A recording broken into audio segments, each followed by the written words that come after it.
Ethan is with a new girl named Julia, and I guess Naya isn't good enough because Ethan is engaged to Julia.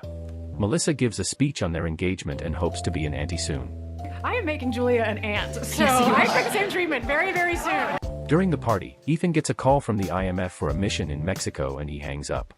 Ethan tossed out the ice to make an excuse to leave the party. He goes to a market to meet with IMF agent John because agent Lindsay Ferris went MIA 11 hours ago. John was hoping to send Ethan on a search and rescue mission, but Ethan declines and John leaves a gift if he changes his mind. Ethan reviews the mission and the IMF wants to rescue her because she's the key to getting closer to Owen Davian despite the danger. Ethan wakes up from a nightmare because he trained Lindsay and decides to take on the mission. He meets up with the team and they head to Berlin, Germany. Ethan sets up the sentries and returns to Luther to begin the rescue mission. Luther spots 14 men in the building and spots Lindsay's location with 2 men standing guard. Ethan sneaks around the building to get to Lindsay, and on the way he sticks explosives around the building. Jen Lay prepares to mess with the electronics on Ethan's order and Declan Gormley starts the helicopter. Ethan triggers the explosives after he spots Lindsay and that signals everyone to attack. The sentries are wiping out the guards and Ethan takes the opportunity to rescue Lindsay through the chaos. He gives her a shot of adrenaline so she can move. Jen takes the computers and jumps out of the room when she sees a guard dropping a grenade. She is unharmed and breaks out of the building. Lindsay wants Ethan to turn off his transmitter so she can tell him something, but the guards interrupt them.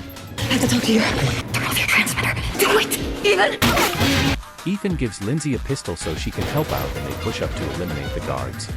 Their teamwork is impeccable and Ethan takes out the last one. Ethan throws an explosive before they rappel down and blows up the building when they get down. Luther drives to the rendezvous and they get onto the helicopter, but Lindsay is having a massive headache because someone implanted an explosive in her head. An attack chopper is chasing after them and luckily Declan dodges the incoming missile. Ethan wants to zap the device with a defibrillator, but they fire another missile at them. Luther shoots a flare to get the missile off of them and Jen is thrown out, but Ethan can catch her in time to bring her back. Declan luckily flies past the fans and the pursuers gets wrecked. They were too late because the implant killed her before the defibrillator was ready. Ethan returns home and Julia embraces Ethan because of his sad expression. Theodore Brassel lays into Ethan in the board meeting because he trained Lindsay and recommended her for active duty.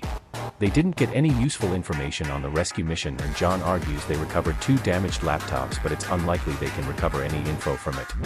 Theodore doesn't think the rescue mission was worth the risk because Owen remains invisible for so long even though he's a weapons dealer. We can't find him. He knows it. And he remains invisible. He's a goddamn invisible man. Lindsay's funeral is held and Ethan remembers training her to become active duty.